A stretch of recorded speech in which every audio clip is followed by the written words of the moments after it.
Hello, everyone. Welcome back to your podcast, our podcast, the Popular Side Podcast. And as usual, here's Yinka Yusuf, and I'm Akandeke. What's Hello, going on, YY? I'm good, bro. How are you? Good. I think we have to start with our choice of jerseys again today. This doesn't happen often, people. Yeah, it doesn't. But we show up again today wearing the jerseys of the same club. Not planned. He has Not planned which at all. Arsenal is it this season or last season? What do you have on? So this should be, if not 2 seasons ago, actually. Okay. Yeah, I The think you're third right. kid. I think it's the third kid for Third kit. maybe third kid for last season or 2 seasons ago. I can't. I even think it was remember. 2 seasons ago, and they didn't bring it back Yeah. last season. Yeah. The pink. You're wearing the I'm wearing the second for 2 seasons ago. for 2 seasons ago as well. Yes. And so that means it's you wearing the second, I'm wearing the third. Okay. Yeah. You're wearing the third, and there I was think so. at least one cup failure in the jersey you're wearing, if memory serves. I don't remember if it was domestic or Yeah, European. you're the one with the elephant brain that remembers everything. I Eh? remember it may have been what they had on when Saliba was injured, but don't quote me. It may have been It against may have. against Sporting. I don't remember. It may have been. I just buy the jerseys that I like. That's it. I know. Yeah. I know. I'm not like you that if it's Arsenal, even if it's crap, I'll buy it. Nah. You know, So when I was younger, I used to buy a lot of Italian jerseys, though, if I'm being honest. Yeah, I need to get back to that because back then they had the best jerseys. Their design once I was see a very jersey and I like it, I get it. yeah. You It buy doesn't it. matter if it's United, if it's Liverpool, if it's Yeah. City. Frankly, I don't care. I think the only jersey I probably won't wear, because they never make good ones anyway, is Spurs. Yeah. Oh, why would you ever? No, even that, I'm not saying they don't make good ones. Yeah. Even if they did, I would never speak Even to you if they. again. Like, stop it, man. Anyway. All right. Good. Hope you had a good week. Anything big happen? No, nothing. Just Yeah? work combined with Ramadan. How's that But it's working all out? good. It's fine. Okay, I think I'm in a good place. Very good that's place. good. I feel like a better person just because I'm associated with you. So keep doing what you're doing. Nice one. Keep doing what you're doing. Do it for both of us. How about you? How's your For week? me, I traveled for work. I was in Boston last week. It was good. Just tiring. I think the older you get, the harder it is to do the I travel. can imagine. Like I jokingly tell people that once you clock 40, it's the warranty on your body has expired. You're not wrong. If you don't sleep properly or you don't wake up properly, you might just have something for like a couple of days. You're not wrong. Yeah. I mean, I just find myself like, I think while I was away last week, I literally fell asleep on my computer 3 nights in a row because my mind still tells me I can still do it. Like, let me just knock out one more email. And the next thing I know, it's 4:00 in the morning and, the email is not knocked out and it's 4 or 5 hours later. So I can imagine. What can you do? I can imagine. What can we do? Anyway, so what do we have this week, Aki? What are we doing this week? Good question. So we did a thing last week. We did a all-time GOAT 11, greatest of all time 11. Yep. Yinka was totally ridiculous with his, of course. But we thought we'll go back to it and just do a quick refresh. Have we had a rethink? Is Yinka ready to come to the light? Or at least come to the mainstream with his opinions? I'm just kidding, of course. Yeah. Funny enough, maybe. So I had a lot of discussion with a couple of people. Yeah. Okay. And maybe I might tweak my criteria a bit. Maybe because of that, there there might be one amendment to my list. Somebody that is on the bench might then come on board. So I'm going to borrow a leaf from the. Can we remind people? Of what the list looked like. So in goal, I had Gigi Buffon.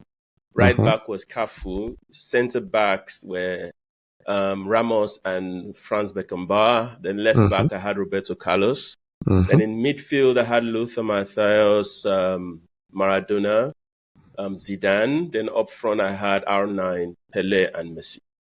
Yes. So that was my list. Yeah. I'm proud of the criteria that I used, right? Because you guys, if you do this, you'll understand it's quite difficult. So for me, it was I test what you've won and how critical you were to the winning. I mean, I won't take you as a passenger. You need to be part of the people driving the bus, if you get what I mean. So I guess based on discussion I had with people, they're like, you're too harsh on the World Cup bit. You need to tone down on that a bit, right? Oh. So I'm like, okay, who told you that first? Who told you that first? Okay, I'm not as stubborn as Akin. So I'll listen to you guys. So I'm borrowing a leaf from the Academy Awards, right? Ooh. So you know, in the Oscars, it says Academy Award nominee is almost at the same level like an Academy Award winner. If you get what I mean. I don't know about all that, but okay, go on. Yeah. No. So you see people on their resume, you know, they announce I'm an Academy Award nominee. Yeah, even if they didn't win it, you know. Okay. So I'm kind of doing the same. So from a national team standpoint, if you have, you know, taken your team to the last 4 in a major competition, right? Okay. That's the amended criteria. Based on that, one person is coming on board. Who do you think that person is? Guess. I can't wait. Guess. Cristiano Ronaldo of Portugal. Hell no. What? Hell no. Still? So that means it was not your number 12. It wasn't my number 12. Oh, you're worse than I thought. So the person that I really, really felt bad leaving out was actually Paolo Maldini. Okay. That was the one I had the most conflict on. Yeah. So I'm bringing Maldini on board, right? Who are you taking out? I'm taking Roberto Carlos off. So Maldini plays left back. Not Ramos. No Ramos. Ooh, wow, more controversy. No Ramos. So Maldini plays left back. So you made only one change. My list. Only one change. Only one change. All right. So how about you? All right. So a couple things. So first, kudos. You actually listen to the people. I mean, you could have saved us, let me see, about 5 minutes by just listening to me last week. But, you know, I'll take what I can get. Maldini is, oh my God. For people who are too young to have watched him, he was everything, right? You said something last week, which I agree with 1,000%. It could have made the list as a left back, and it could have made it as a center back. It was primarily a center back. You know, I mean, it was part of the Milan team that did they concede? Did they concede like less than 15 goals in one season? Something ridiculous. The Fabio Capello Milan teams. They won the Serie A scoring less than 40 goals. Yeah, they scored in the 30s. It was something ridiculous. Was it less than 40 or less than? Anyway, we can double check. Yeah, right. They won the league because of their defense, not necessarily they won the because league of their averaging offense. Roughly 1-point-something goals a game, which is just crazy, right? But that was because of the defense they had. Obviously, it helped that it was Italy in the 90s, and everything was about defense and breaking legs and ending the careers of brilliant Dutch strikers. But we're gonna move on. But Maldini was amazing. Let me ask you. Maldini, so that was my first thing. Second thing, I'll ask you a direct question because I'm glad you tweaked your criteria, but I don't think you tweaked it enough. Okay. I would replace eye test with a more complete criterion, which is the better player. Now you have to define who a good player is to you. right? Mm-hmm. So, and I'll ask you directly, Mm-hmm. 2 out of 3. Choose 2 out of 3 in terms of Okay. playing football, right? Okay. Roberto Carlos, Uh-huh. Sergio Ramos, Uh-huh. Paulo Maldini. No, Who are the so two? when you say Forget who they played for. when you say play football, we need to be careful here, Okay, right? We're talking about defenders here. I know that's part of football. You Ah, always remind me. aha, Goalkeeping is part of football. aha. Goalkeeping is part of football. Yeah. So in terms of defending, who's the best defender out of those three? Number Let's say one that. So it is doesn't matter is who is Maldini. around them. Who is Paul Is Maldini? Maldini. Okay. It is Maldini. Okay. Right? Who's number Next two? is Sergio Ramos. It's Sergio So Ramos number two. okay. So you Then think Roberto Carlos number three. okay? That's why you took out Roberto Carlos. Absolutely. Okay, I'll take the win. I don't think If you Ramos if you say belongs. if you say who's the better offensive player, right? Yeah, then it's Roberto Carlos. Nobody Ramos compares to scored a him. lot of goals. Roberto Ramos Carlos could scored have played. Roberto Carlos could have played left wing or and left midfield. mid and Yeah, could have midfield made midfield. Yeah, comfortably. yeah, Is Marcelo is Roberto Carlos 2.0. It's not the best defender per se, yeah. right? But who needs defending when you are constantly worrying? The right back is here to defend Carlos. It's not the other way around. Very, If you get what very I mean. true. Yeah. Very true. So it's Maldini. Is the best defender, Yes. right? And you said I don't know why you don't rate Ramos at all. It still baffles me till now. I Our didn't get a common friend chance. actually Yeah, said, actually Ramos is on my list too, right? yeah. I think you're both crazy. So me. So okay. So one, you think I hate Madrid. I don't. I love Barcelona, but I don't hate Madrid. I think they do a lot of political shenanigans, but whatever. I'm not Spanish. It is what it is. I also think it was the bedrock of, the dictatorship and whatever during the days of Franco. So I don't rock with that. But apart from all that, I don't really care. Um, the best example I can give you, and I did ask you, offline Mm-hmm. last week, was Yeah, the goalkeeper. Who yeah. was the Madrid goalkeeper that Ramos played most of his games with? Casillas, Iker Casillas. Casillas. Okay. Yeah.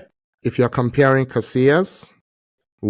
with Buffon, you could Mm-hmm. argue in terms of greatness, Casillas was Mm-hmm. quote unquote greater. He won more. He did more things or whatever it is, right? His club was, if you take out all the Calciopoli and cheating and all that in Italy. But go on. Mm-hmm.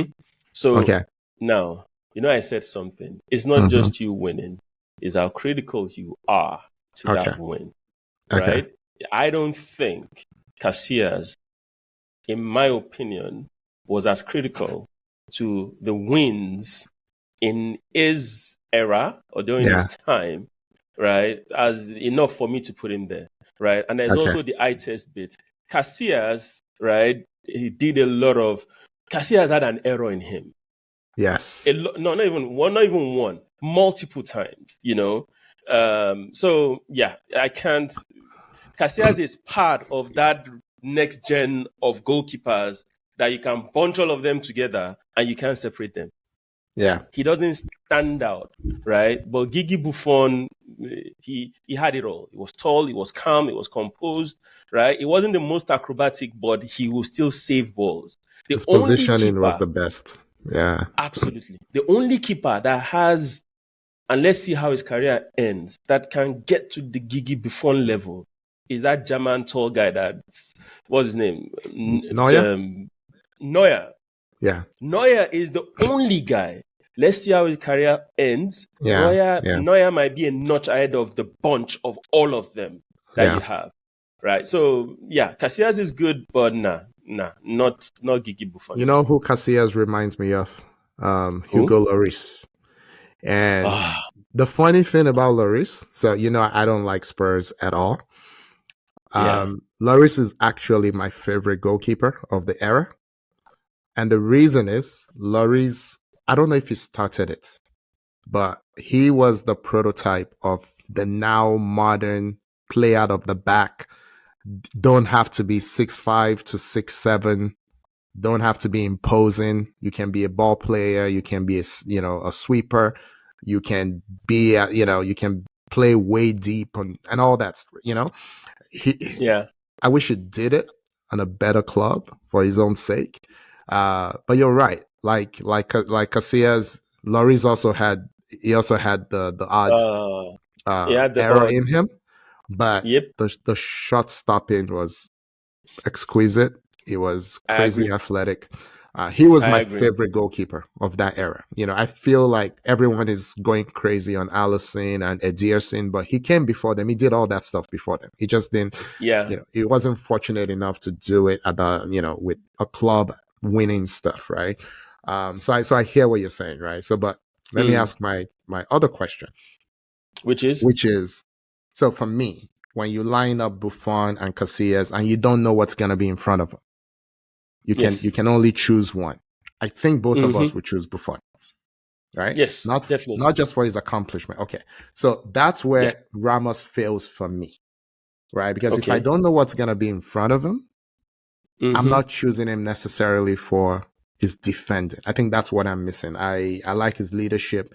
I like the fact that you can't bully him. I like the fact that he can play across the back line. Like you said, you saw him first as a right back, and then you find out he's even better as a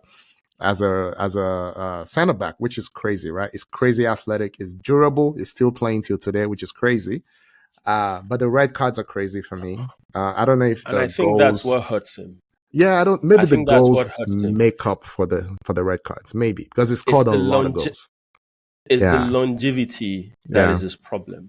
Now we can't remember the best version of Ramos, right? Mm, Because you're looking at the Ramos towards the tail end of his Madrid career or the Ramos at PSG, and you're thinking maybe that's who Ramos has always been. mm. Ramos is a damn good defender. He is. And I will take see, your word I for it. love ball playing defenders. I do I too. don't like the people that are just hoof the ball, but I also like when you're strong.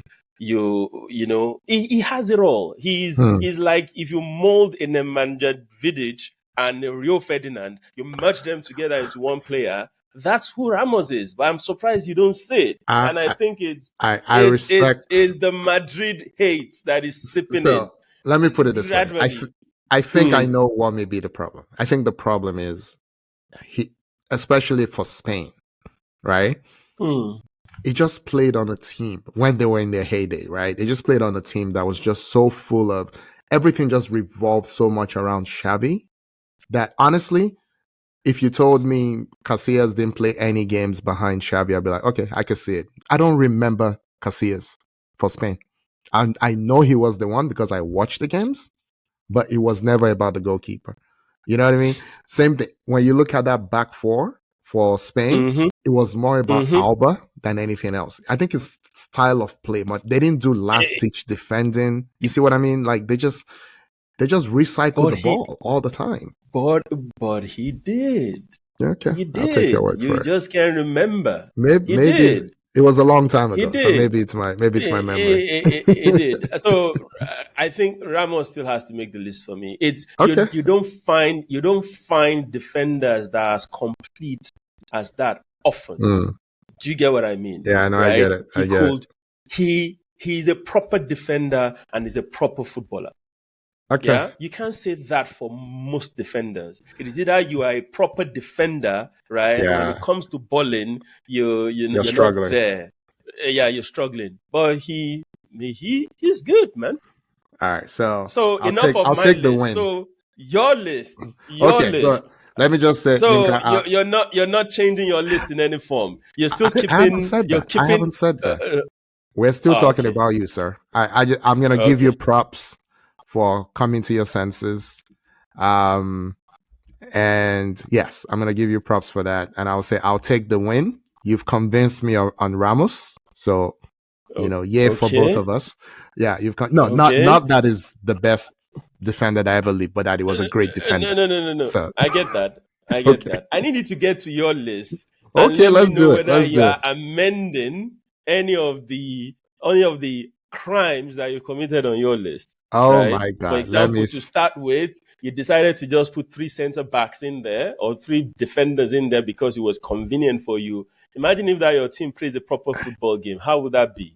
Right? So but it's such an imbalanced team just because you wanted to put Johan Cruyff in there. Good luck with that. That wasn't what we set out to do. Can you see my Yes, I can. All Yes, right, I so just can. to remind people, this was my good 11. It was Buffon, Baresi, Cafu, Maldini, Beckenbauer, Messi, Maradona, Pelé, Cruyff, Big Ronaldo, Skinny Ronaldo. Okay, so I'll leave that, and then let me go back so I can see your face. Okay, so have I changed anything? So No. So hold on. So okay, just go for to it. be clear, the only difference we have in here is just 2 players. No, 3 Okay, players, right? So the Baresi. difference is it's Baresi Ramos, Cruyff Zidane, Yeah, and I can say Cruyff Matthias and CR7 Zidane. yeah. So we have 3. So yeah, so those are the 3. Okay. So I think I can explain that. So one is defenders. Who am I? I don't feel like Roberto Carlos is on Zidane's level. That's what I'm No, thinking. I don't have Carlos on my list No, I also know, anymore. but Remember? you have Ramos. I don't think Ramos is on Zidane's level. I don't think Ramos is the defender that Maldini and Baresi were. And I've already eliminated one wing. I can also eliminate Cafu. But honestly, But if you go on. But the Baresi bit, and I'll say my bit about Baresi, right? You know what I said now? There's a football playing defender and there's Yeah, a defender. What's he's a Baresi's height? defender. No, he's actually a ball playing defender. How You tall think is he? it's better than Ramos at ball No, playing? I'm just asking how Okay. tall is Baresi? I don't think it's that tall. So that's the point. Baresi was a ball playing defender. Yeah. He was, he was the sleeky, nice, calm. He was Rio Ferdinand before Rio Ferdinand. But it can be tough He when was, it needs to be. but that's the thing. Yeah. If you have a defender that is not the number one problem with Baresi was always the height. He historically, right? Historically, kind of had challenges with tall strikers. It's true. It's the fact. But Right? but But I get it. Baresi, you picking Baresi is not even, I totally agree. yeah. I'm not against Baresi, frankly, Okay. to be fair. Yeah. Okay. Baresi, there's no, it will be disrespect for me to say Baresi doesn't deserve to be on this list. Yeah. Okay. Thank you. So yeah, but you keep talking about the back 3, but remember who is in front of them. Beckenbauer is in front of them. The man who invented the sweeper role. He can do both. He can be your most defensive of 3 or 4 midfielders, and he can be your your second center back. He can do both. So that's why I feel confident about this team. Akin, your team is very imbalanced. That's my point. See, let me just say this. Cafu can as well be your right winger or your right wing back. He can. Right? You have a midfield of Messi, Maradona, and Pelé. Right? Yeah. Where's the balance in there? Those are like 3 cams. In fact, those are like 3 strikers that you are forcing into midfield positions. But we're saying who are the best players to ever do it. So, Akin, maybe there's a bit of misunderstanding here. So why didn't you just put this list and just make it 11 strikers all through? Because that would be, because one, I don't think the 11th best striker to ever do it is better than Maldini. But I just used that. I understand. You get what I'm saying? Yeah. I know. So I think it is key that when you look at the positions also matter. You should pick. I know. I'm looking at 4 center backs. I'm looking at 4 defenders. If you're going to say, I want to go 4 midfielders and 2 strikers, then all well and good. But right now you have 6 attackers. You have 6 strikers on your team. All right. 6 strikers on your team. in the spirit of being conciliatory, you Uh-huh. gave a little, I'll give a little. So Okay. I will give on, hold on. Let me tell you what I'll give on. But there's one I would never give on, no matter what you do. I already know what you're gonna do. I know, I I know know. what you're gonna do. Are we ready? Let's see. All right, still Buffon, still Baresi, still Cafu, still Maldini. I'm still doing my back 3.5. Sorry. Okay, you go ahead. We now have Zidane. You want a proper midfielder, you got a proper midfielder. Okay. So you're just making Beckenbauer work even harder, but that's okay. Pele will still be ahead Okay. of them. Messi will go Uh-huh. to the right wing in place of Cruyff. I just cried a little Uh-huh. bit. Ronaldo, you're not getting me to take off Cristiano Ronaldo. I'm sorry. You're just not. So Okay. I get that's that. it. That's fine. Yeah. You give That's you fine. you, you give some, I give some. Okay. Okay. So you still don't think Lothar Matthäus deserves to be in this team? So we can't have 12. You know what I'm saying? You can't have 12. And I think the problem I have now is, I don't like Cristiano Ronaldo. But I can't take him off. That would it just would not make sense. Like, very few humans performed at the level he performed in any endeavor in life. I can't take him off. I'm sorry. And he did it when Messi in was club doing. in club football though. No, don't say that. He did it with Portugal. Portugal never. What did They Portugal won win they won before? they won they won what? They won the Nations League? No, they Or what's won. They that won new the league that they Euros. won? It was on the sideline while they were winning it, but They won the Euros. Okay. No, Okay. but it took Is them there. that Now the same? he took Is them that the there. same? They didn't win Okay. anything before his The generation. FIFA didn't win semi-final, anything. that they won, right? Was it the semis? It was the semis, wasn't it? That they Yeah, beat France. Was that the final? That I, was the semis, wasn't I it? think it was. I don't remember, but he was on the I sideline think during it the was the final. semis. It was Mm-hmm. the semis. He got injured in the semis. Mm-hmm. Yeah, yeah, he got injured in the semis. So see, CR7 is a great player, right? Yeah. But he has quite a number of commas, right? And we've discussed this. This was what we discussed our first episode. Yeah. Remember, right?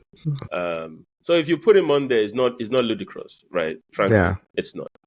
So I think the lists are almost aligned. It's just a couple of areas where we differ. Yeah. Yeah. Yeah. And It's yeah, Matthias, which I can't believe I'm doing it because I told you Germany were my team growing up. It was yeah, Matthias, Rudifola, and Klinsmann. That was my team. yeah, Andres Bremer. That was my team. But yeah. I got to do my job. I did the best to ever do it. Matthias over And Beckenbauer. They're pretty no, no, no, much. no. I'm not gonna do that. I I'm know. not gonna put my Matthias over Beckenbauer. Yeah, you Nah. cheated. You split them up, but they're the No, same so player. Beckenbauer, right? For me, is that centre back. Let's put him where he But belongs. he's Yeah, also a sweeper. He's also a holding mid. He's everything.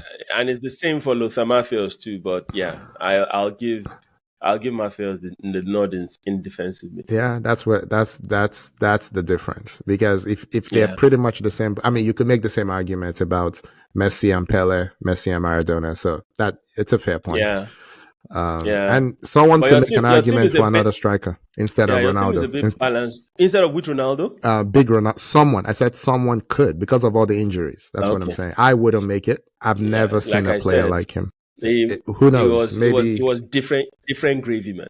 he was. Maybe if Van Basten had not been injured at 28, we may have seen some. I don't know. Yeah. So I think this is a good segue into All the right. tougher one, which Yes.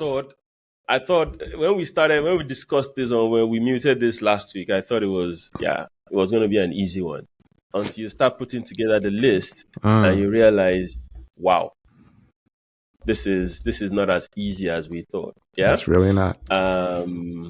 So we decided to then bring this home a bit and do an African 11. Yeah. And this was tougher for me Yeah, I agree. than the World 11. I It agree. was tougher for me than the World 11. there was someone last week that we discussed that I said wasn't going to make my list, and Akin thought I was being what's the word, blasphemous, right? Yes, And I want to see if after you've thought about it, you still have him on your list, I do. right? I don't want to spoil. I don't want to spoil, but I Yo, do. I'm sorry. come on, I come can't. on. I can't allow even 45 seconds of this blasphemy. I will not allow it, and I'll tell you all the research I did. Don't worry. I don't want to jump the gun, but All the research you did, interesting. So I'll I did. start. Go ahead. You were going to say something. Go ahead. No, I Let me was let gonna you say, land. I'm like, I want to make sure that, because I was young, right? We were young. We're the same age. We were young when this guy was in his pomp. So I'm like, let me go and watch. So I watched. I don't want to say how long I watched it, because people I live with watch this. But I watched a lot of this guy, in the past week. Um, and I'm like, yeah, my instincts were right. So I Okay. kept him on. But I won't I spoil know any what you'll further. have done. You once again, you most likely have a very, very imbalanced squad. That's what's going to happen right In now. your I can opinion, sense you it can't do your already. list. Do your You list. you have decided. You have decided to Your put in wild is too four much. people Do your in there. list. Okay. Stop preaching. Okay. Fair enough. Um. So let me see. I would. So The share crazy thing, while you screen. do that, what was the Mm-mm. hardest for me though, Yinka? It was the What was it? goalkeeper. Goalkeeper was the hardest for me. Nah, Um. goalkeeper wasn't. Oh wow. Okay, I can't Goalkeeper wait. wasn't. All Goalkeeper right. wasn't. Anyway. So so this is my YY's African 11. Yeah. So I'll start off with the goalkeeper. And I think I'll be mentioning those on the bench alongside with, Oh, okay. once That's one I'm, way to do it. yeah, No, so that we why don't can you do then, that after? Do that after. Let's get your 11 okay, and I should then do that after. do, yeah. Okay, so my 11. Yeah. So my 11 starts off with the goalkeeper, Uh-huh. which is the Egyptian legend, Yeah. El Hadari, the oldest player to play in the World Cup. Yeah. Won the Nations Cup 4 times, three Yeah. times CAF Champions League winner. This guy is probably the most capped African player of all time. Is a legend when it comes to African football. And he actually played all his career in the Egyptian league. And that is not to say that he wasn't good enough to have played in Europe. And his longevity is something to be appreciated. So for me, that is the number one goalkeeper of all time in Africa, El Hadari. Right back, I have. Oh no, so okay, so not. I thought it was right back that I was going to come first. So centre back, I have Sami Kufo, 6-time Bundesliga champion, under 17 World Cup winner. He was the captain. He won the Champions League with Bayern Munich. Although he didn't win the Nations Cup with Ghana, but he took them to multiple, semi-finals and even finals in some occasions. I think one final or so. But he never won the Nations Cup. But Sami Kufo, fantastic player. I've known him since under 17 days. He when he got to Bayern, right? A lot of people thought it was just going to be, part of the squad. But over a couple of years, he took over and he became a linchpin in the Bayern defense. Fantastic player, in my opinion. Probably one of the greatest Ghanaian players of all time, behind Abedi Pele. And So that's my to centre back. he led them to the 2006 World Cup. Yeah, I led him to the 2006 World Cup. Yeah. Love him. I keep saying I love rough defenders and ball playing defenders. This is another perfect example of both. Right, he's a good player. Love him. And it was a So good Sami Kufuor is my centre back. auxiliary right back as well. He could play right back. He could do a lot of things. He could play anywhere across the back four. Yeah. So that's Sami Kufuor, centre back. So next, this was an emotional pick for me, right? But a Because right frankly, pick. It was the right pick. So Stephen Keshi might not have won much as a player, but Stephen Keshi was he was a fantastic footballer, Yeah. fantastic leader, and he was like the stepping stone for the Europe glory days for Nigerian football, African right? football. For African football. Yeah. Yeah. So he won the Nations Cup in 1994.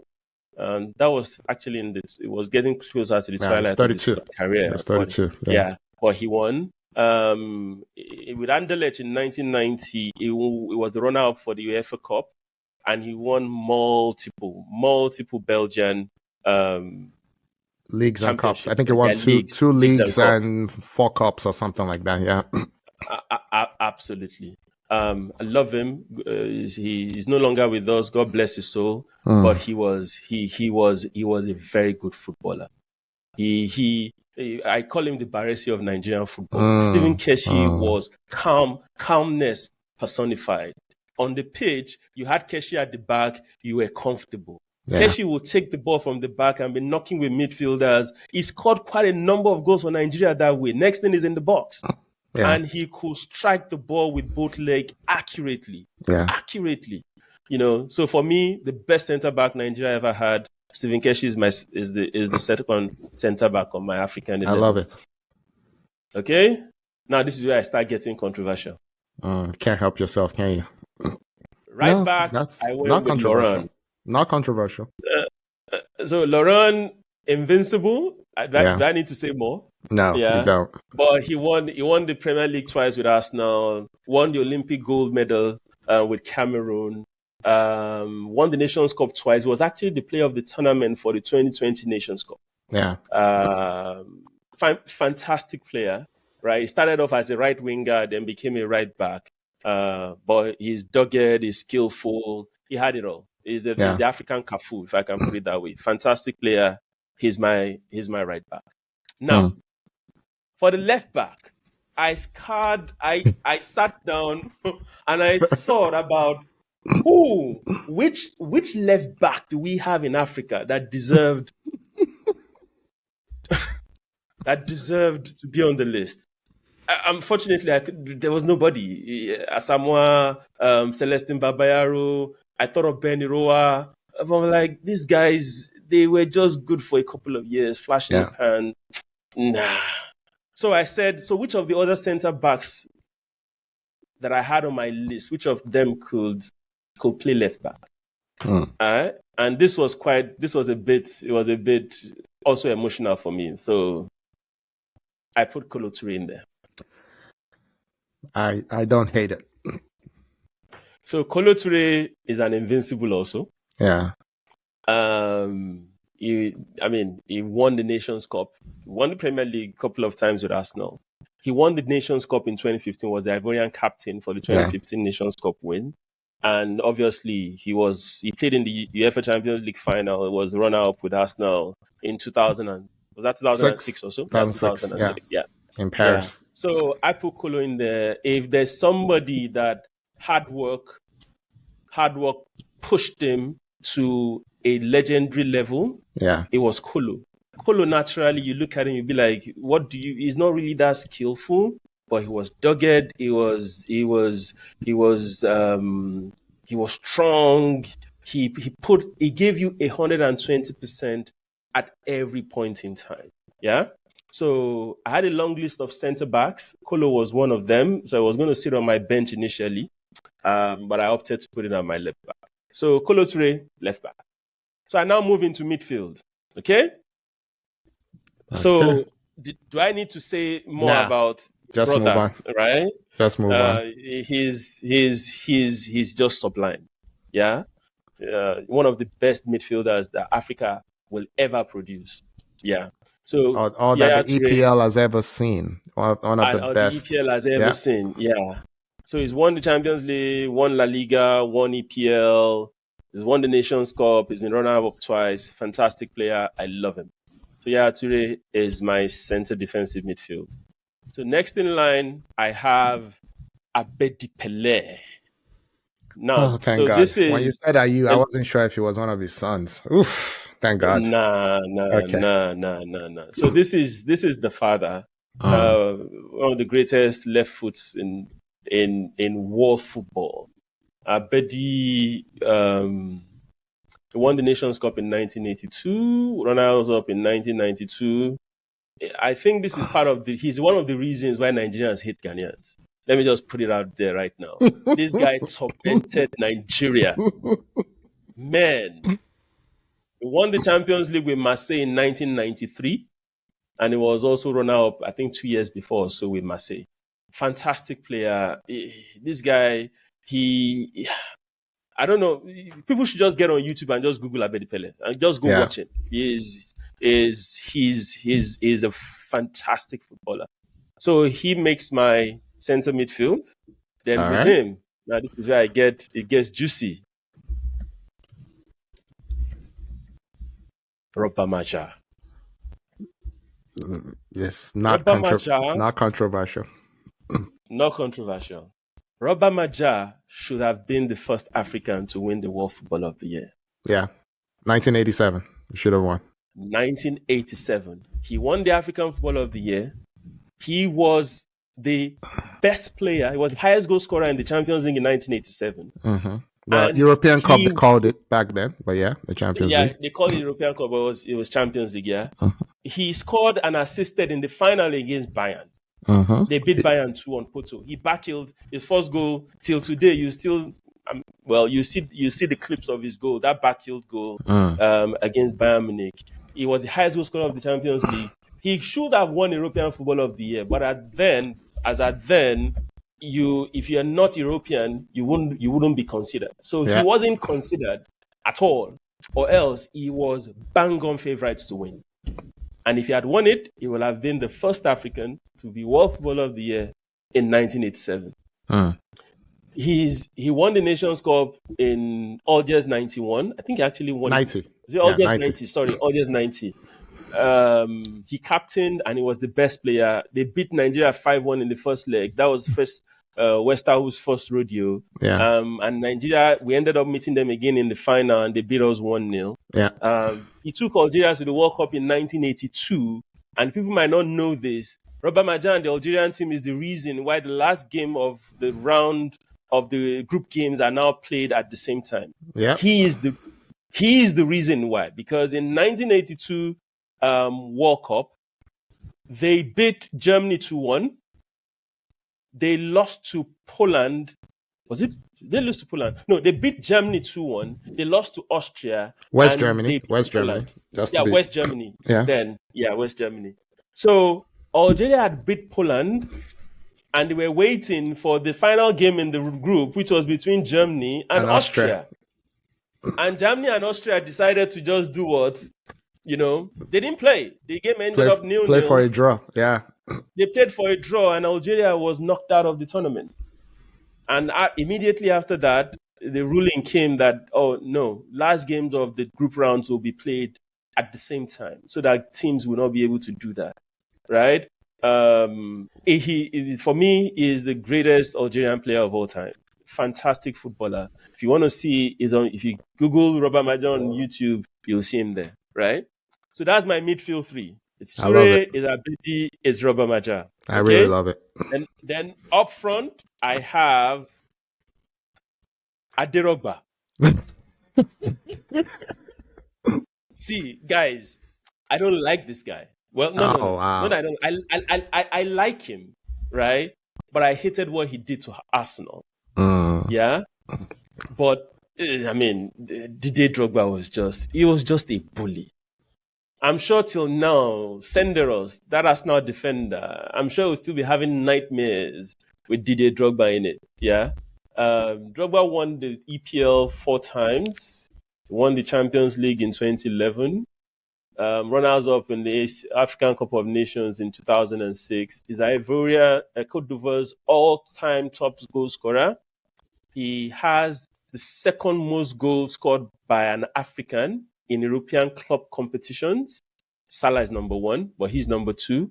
The most goals scored in UEFA Champions League of 44 goals is tied with Salah. I'm sure Salah will probably beat that if he still continues to play for Liverpool. And he has the most appearances by an African player in all the UEFA Champions League, European Cup competitions. Drogba is a beast. He makes the list for me, right? Then up front with him, I have Mo Salah. Mo Salah, his career is not over yet. I think that was the only reason I was like, should I put him there? Shouldn't I? But I just looked at him like, based on his body of work till date, he deserves to be in there. He's won the EPL in 2020, Champions League winner 2019, runners up, is that 18 and 22 or so? Can't remember. I think one of those years. He has the most goals scored by an African in the EPL. He is the first and only player to outscore 3 Premier League teams in a season. He has, and I told you Drogba was number 2, so he has the highest number of goals scored in UEFA club competitions. And he has the most UCL goals for an English club. For a player in an English club. So Mo Salah makes my list. The chapters are still being written, right? But based on what he's done till date, I think it deserves to be in. So I have one more slot left, and that is for the greatest African footballer of all time, without a doubt, Samuel Eto'o Fields.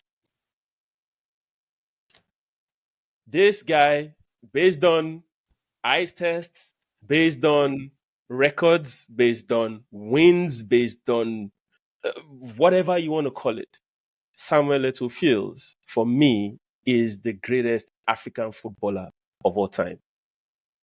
He's won the Champions League 3 times, won it with Barca twice. We thought that wasn't enough. Went to Inter, won it with Inter. He's an Olympic gold medalist. He's won the Nations Cup twice. He was the player of the tournament in both cases, and he captained Cameroon in both cases. He's Mallorca's all-time top goal scorer. He's the African Cup of Nations all-time top goal scorer. He is Cameroon's all-time top goal scorer.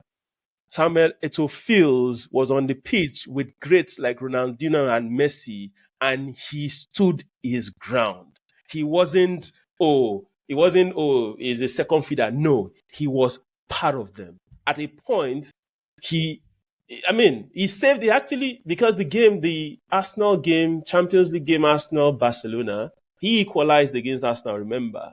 That game, Ronaldinho was nowhere to be found. And Eto'o took over that game, right? And, the rest is history. Barca won one of the Champions Leagues then, right? So for me, Eto'o is, he's a fantastic striker. Could play left wing, right forward. He had it all. Sharp finishing. He was smart. He was, for me, this is, his career is over right now. So maybe if Salah does a lot more things, Salah can overcome, or Salah can overthrow him. But for me, the greatest African footballer of all time is Samuel Eto'o Fields. Akin, that is my list. Wow. Now, on my bench, hold on. Tell us. So on my bench, I have 8 guys. So number 1 is goalkeeper. So I went with Thomas Nkono. Okay. It was between Thomas Nkono and Vincent Inyama, even Peter Rufai, to some extent. But Nkono is a legend.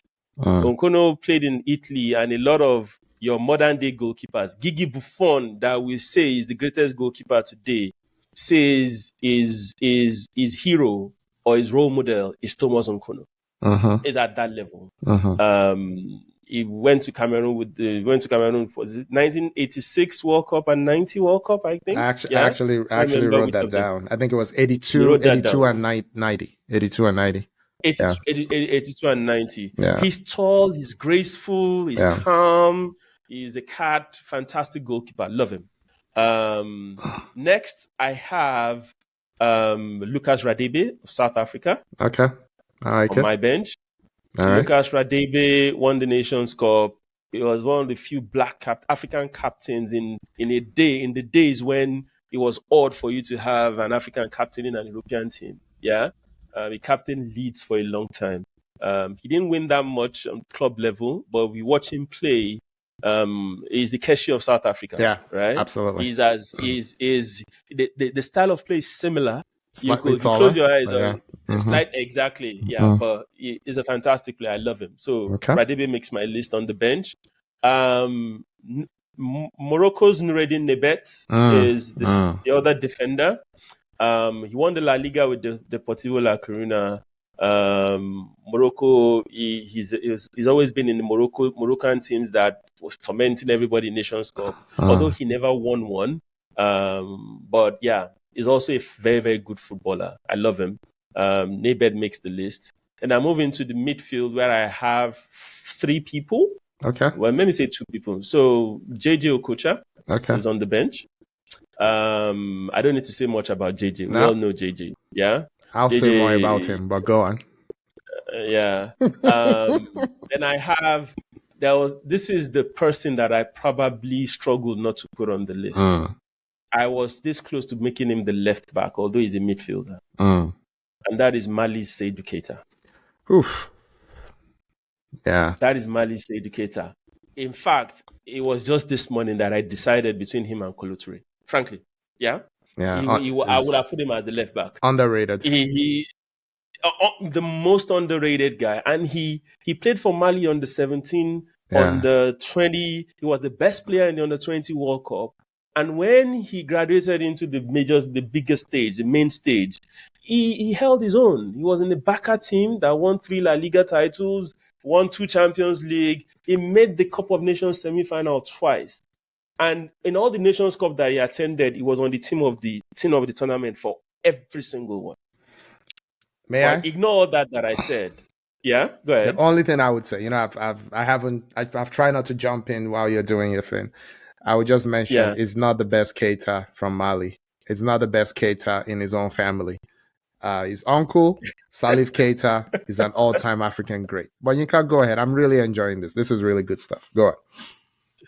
Okay, so but I would have put him on the list, but hey, he sits on the bench. Okay. Then up front, I have Sadio Mane. Okay. Right. Then I have George Weah, and I have Kanu Wako to complete my. This is a really good list, actually. So to complete my bench. So those are the 8 guys that I have on my bench. So, Aki, that's my list. Okay. So I'm gonna start with your bench actually. Yes. I've talked about Keita already. I get why he's there. He's just underrated, silky. Can pretty much. I can see him as a defender. I can see him as a holding mid. I can see him as a shuttling mid. I can see him as an auxiliary in a pinch kind of winger, moving in half spaces, all of that. Modern midfielder, just is a properly educated footballer, right? And the funny thing is his commitment to Mali. He wasn't even born in Mali. He was born in France, right? So, yeah, it's just it's hard for me to push back, except, again, I think Salif Keita was the original. That was his uncle. But it is what it is. It is what it is. Radebe, I'm glad you put him on. It wasn't on mine, but we'll get to it. Noureddin Nebet was one of my favorites when he was coming up, but he wouldn't have been my pick for a Moroccan, right? But it is what it is. I think Haji would probably have been my pick for a Moroccan if we were, Mustafa Haji. But I can't really. I think this is really good. Let me see. I can't fault Kolo-Toure as a player. I would have just abandoned the left back for all the reasons I said last week. It's not enough humans who are left-footed. So because my standard is, if we're trying to find the Abedi of left backs, there isn't one, right? No, there isn't one. Exactly. I can argue for an Abedi of right backs. So if there isn't one, let's move on. So that's my own thing. No, but I'm see. You need to have a back four. No, you don't. Minimum. No, you don't. Unless your team is okay. Okay. I hear you. So that's your I bench. hear you. Your starting lineup. Okay, I'll share mine obviously very soon. But Mm-hmm. honestly, uh, I can't fault any of them.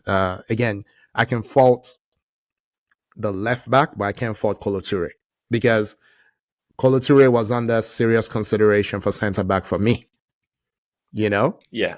exactly. So you spent your week well. This is a really good list, in my opinion. Now Well, you I did, spent you my did. yesterday well. Yeah, you did. Yo, Abby. No, this was good. This is good. But up until this morning, I wasn't too sure about You were Koulibaly. struggling. It's tough, Koulibaly, bro. Seducator, and I was like, should I not? Nah, But this was hard. Yeah, This was very hard. Yeah. yeah, There are some players that I love that I couldn't just put on this list. I love JJ Okocha, but I absolutely. look at JJ and I line him up against Maja and Abedi Pele, and I'm like, come on. Yeah, Wow. come on. You can't. Are you gonna just say because you're Nigerian or because it's JJ? I'm like, nah, I can't do this. I can't put JJ ahead of the two of them. I Okay. can't. So, So that's my list, Akin. So no, what does yours look great like? job, Inka. Great job. Let me see if I can share. Do you have to stop sharing for me to share? All Yes, right. I have to, and I have. All right. So let's do this. I can't Hope wait. hope you won't have blasphemous people on your I don't list. think I'm saying so. it now. I think this Okay. was so hard that it's really tough. It's really tough not to do it well. This makes No, you it was hard. think. All right. It was Can you very see? hard. Can you see it? Yeah, I can see your slides. All right. So this is my African goat 11. Thomas Nkono Mm-hmm. is my goalkeeper. Yinka has already said Very, a lot very about low. him. But again, it was at the 82 and 90 World Cup. In 82, actually, um, I think I think Cameroon was undefeated in the games he played. He conceded just one goal. And then in 90, the Italian 90, that was when the quote from Buffon, when Buffon said that was who inspired him to be a goalkeeper. It was Thomas Nkono. Yep. Yep. In 90, obviously, they famously beat Argentina. He kept a clean sheet. They later beat Colombia. That was him in goal again. I actually struggled between he and Antoine Bell. They had a very strange, I guess, what would you call it, competition, because in those Yeah. years where they were both in their prime, Nkono played at the World Cup in 82 and 90, played Mm-hmm. at the Nations Cup when Cameroon lost in the finals to, I believe it was Egypt in 86. But Mm-hmm. Bell played in the 84 and 88 Nations Cups when Cameroon won both, right? One. Yeah. Nkono won 2 African Player of the Year awards, the only goalkeeper to win more than one. Bell came second twice. So they're very close for me. Nkono ended up playing more games for Cameroon. I think if I'm trying to translate to today, Bell is probably better with his feet, I think. But like you said, Nkono, Yeah. for a 6'1" guy, he was imposing. He was athletic. Even if you talk about leaving Cameroon, I'm going to Europe, they both did that at a time when it's Mm-hmm. still really hard for an African goalkeeper today. And they did Yeah. this, 40 years ago? Yep. So before leaving Cameroon, he won 4 league titles in Cameroon for Canon Yaoundé. He won the CAF Champions League, twice. Then he went to Yep. Espanyol. At Espanyol, he played, he was played 8 years, 300 games, got to the UEFA Cup final, their first ever. So, I mean, the accomplishments are just out of this world.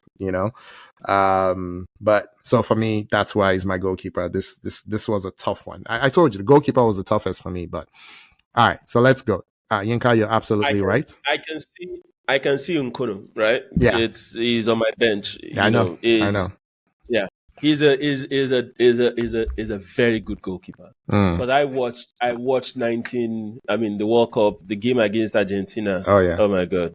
Yeah. Yeah. Anyway, let's move on. All right. So I'll take that. Nkono's Okay. fine. All right. I'm glad you approve.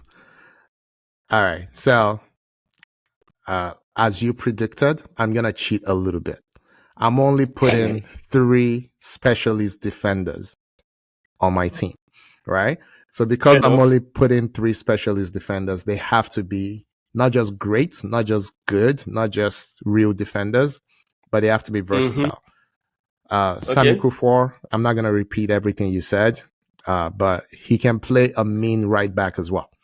Okay. And Yep. he can overlap from the right. So not just like, I mean, it's like the world class version of what Eguavon did in the 90s. He can do that. He's ball playing. He can do everything. So Yeah. that's the first defender on my list. The second is Mr. Rigobert Song. Alex Song's, no, I'll tell you why. Alex Song's uncle. This man played 17 years for Cameroon. He played 137 times for Cameroon. He played at 4 World Cups for Cameroon. He won 2 AFCONs for Cameroon. You may not care too much about his club football, but he actually won trophies. He won trophies, for 2 clubs in Turkey. He won a trophy with Liverpool. He won one with Metz in France. So longevity, he's there. Hardened, chase you down, knock you off your stride. Type of defender. He was that. I just couldn't look past him. So I see your face. I know you got something to say. Go ahead, say it. No. Right. So I can get the longevity Yeah. standpoint, Mm-hmm. right? But it just didn't pass my eye test. Yeah. It didn't look I, like much. I, I don't like players like that, right? If all you have is just you being rugged and you being rough and if that's all you have, for me it's not. I think it was more than that. I think it was more than I that. think Yeah. I think Emmanuel Kunde is a better player than I Rigo don't. Betson. Okay. He didn't do it for as long, but Kunde, yeah. No. So I'm saying just based on eye test only. Yeah. I can be persuaded. Looking at the Uh, yeah. So Kunde was a great yeah, I defender. know Kunde was something else. Yeah. So I get the longevity. Yeah. I get all that, and it rubs me the wrong way, kind of. I might swap. But I see why you Can see it. you pick him anyway. All right. Yes. I might swap in Kunde. That's actually, yeah. And I think, fantastic. Yeah. And I think representing those great Cameroonian, Nkono is already representing them, but Kunde would be a good shout as well. Okay. And you already said all there needs to be said about this man. For me, there was just, if I'm not going to play back 4, I'm going to need all the intelligence I can get.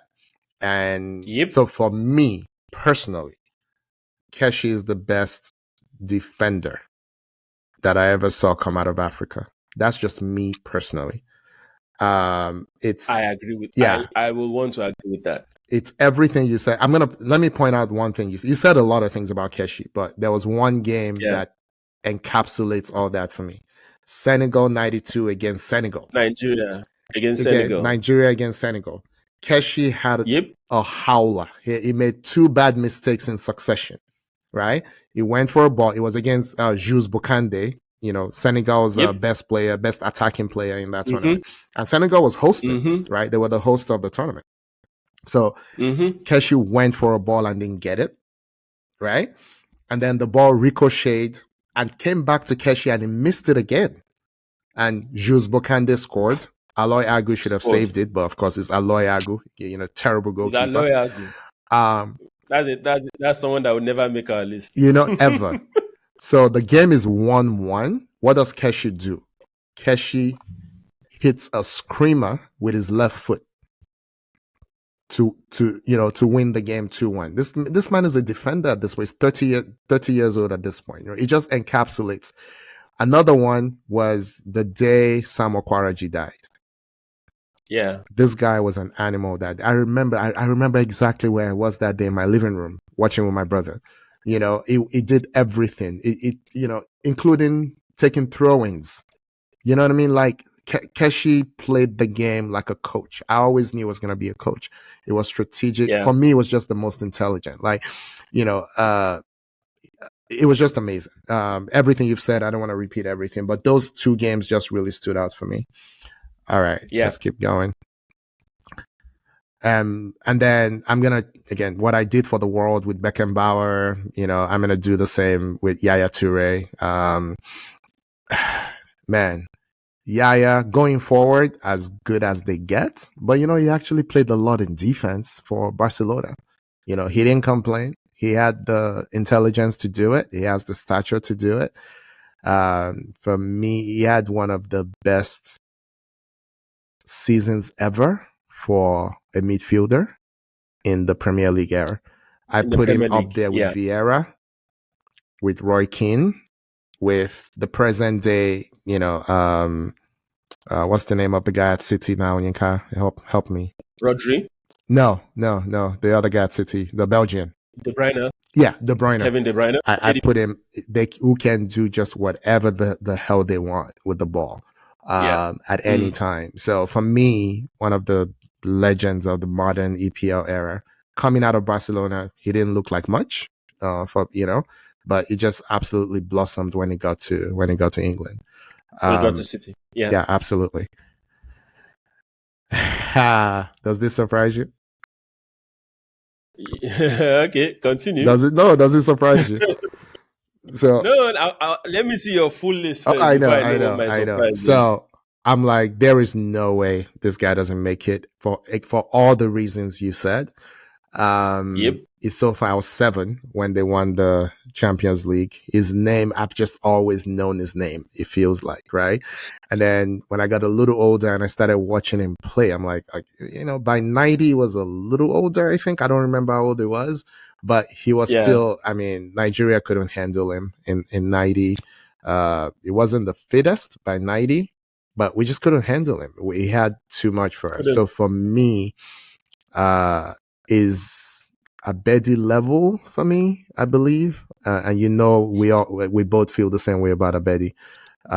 Is one of those classic number 10s, can score when you need him to, can assist, can just hold the ball and make you look like an idiot chasing him. So yeah, for me, he had to make it. And for him to make it, I had to make a few adjustments, but we'll get to those adjustments in a little bit. All right. Next to him in my 3-man, 3.5, depending on the opponent midfield, is the greatest Nigerian midfielder of all time, JJ Okocha. Now, we didn't talk much about him when you named your subs. I'm fine with him being a sub, not a problem.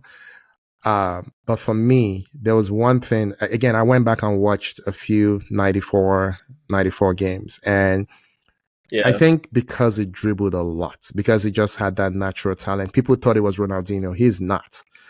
Ronaldinho didn't care about tactical shape, didn't care about structure. Okocha did. I'm going to say something blasphemous and people will think I'm crazy, but Okocha was actually important for the defensive structure of that 94 team, right? We just didn't see it at the time. I went back and looked at it. I'm like, this guy is not Ronaldinho. This guy actually chased back, tackled people, got the ball off people, recycled the ball. I don't think I've ever seen Ronaldinho make a tackle. Okay. And then the older Okocha got, he did even more defensive work. Right. So for me, that's why that was going to be my point. Yeah. In 94, he wasn't really a guaranteed starter. It wasn't. Maybe that's why he was doing those things.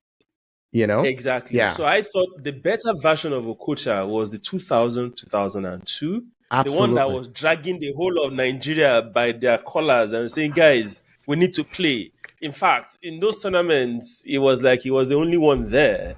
You see your Kanu Wako, occasionally, for all his skill, he didn't really deliver for Nigeria, apart from the Atlanta 96 Olympics. Yeah. So, yes, you're right. So maybe in those 94 games, or rather, what happened in those 94 games was part of the reason why you see JJ doing that was Westhoff kept on saying, the reason why I'm starting Oliha and Mutia Adepoja ahead of you is because they give me some defensive input. Yeah. You can't be on the pitch and just be doing legovers and not track back and win ball. If you're not going to do that, I'm not going to play you. Right? That's a great point. And you could see you could see that, and that was why during those periods, Adepoju and Olia would start ahead of JJ. Yeah, and then Westhoff changed things up in the '94 final. Started JJ, but he didn't finish. JJ didn't finish. Ugbade came in for him. Unduka Ugbade came in for him towards the end to shore up the 2-1 lead. The 2-1 lead. But look, I'm obviously biased. This guy is one of my favorite players ever. I know you have 2 of his jerseys. So. I know, but when I look at what the later version of him that you talked about was also dragging Bolton. It wasn't just dragging his national team; it was dragging Bolton to things. I mean, they qualified for Europe. Bolton Wanderers qualified for Europe. Under Big Sam. I mean, Big Sam didn't do anything. But that was in Intertoto, through the Intertoto Cup, wasn't it? So what's that mean? So what? what did they do before or after he was there? Come on, stop it. So anyway, he makes my team. The next one will come as no surprise to you. Fault that. What you say? You can see that?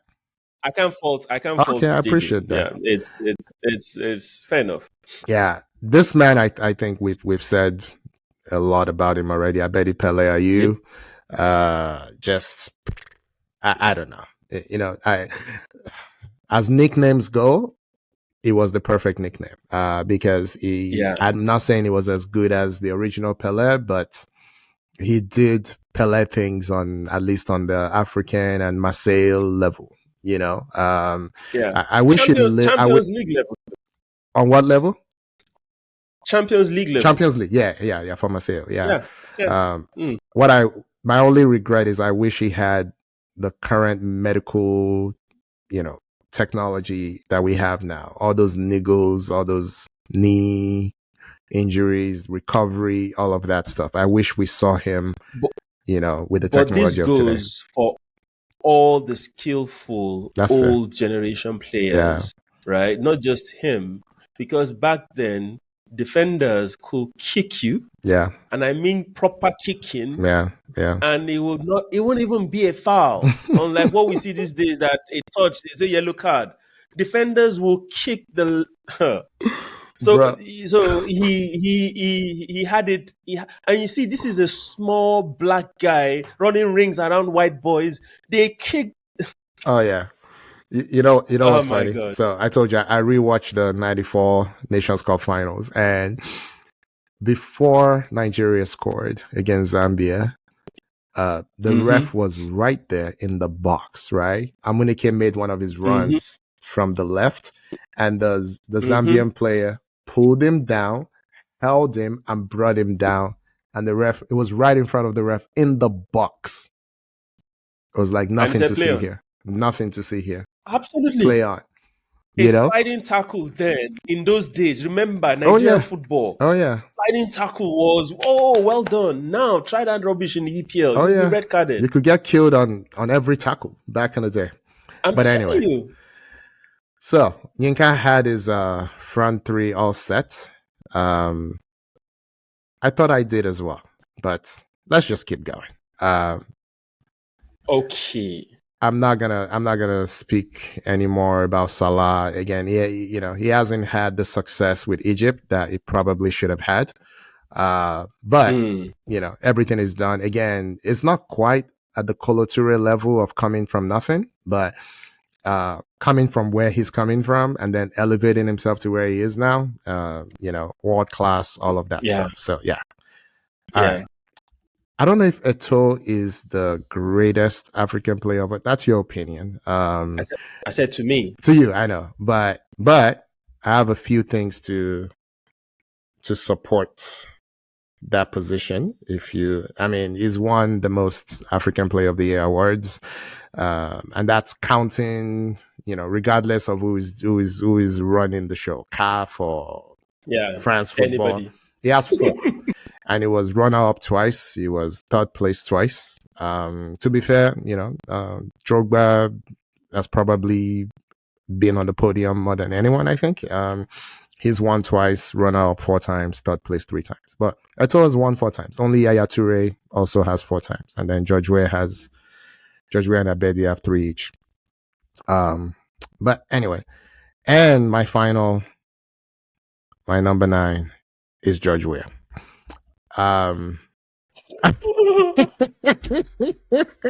You should see your face. You should see your face.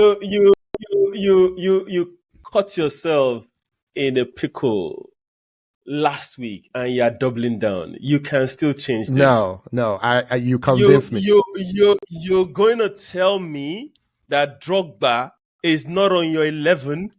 Okay, can I speak? See, I don't like Drogba. Yeah. I don't like Eto'o. Yeah. Not that I don't like them. They tormented Nigeria. I understand. Right? I understand. But when you see greatness, yeah, come on, man.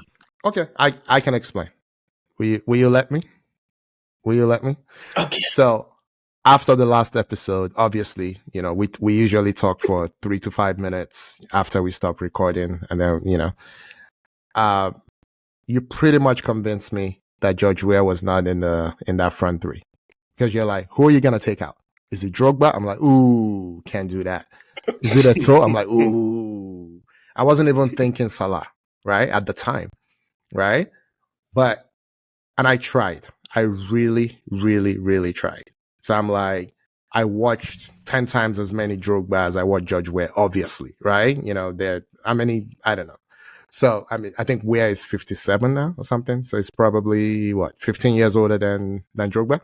Yeah, so I watched a lot more Drogba growing up, right? So I'm like, okay, let me go and watch some George Weah. And I did. Okay? I'm coming. Just be patient. Let me read something to you.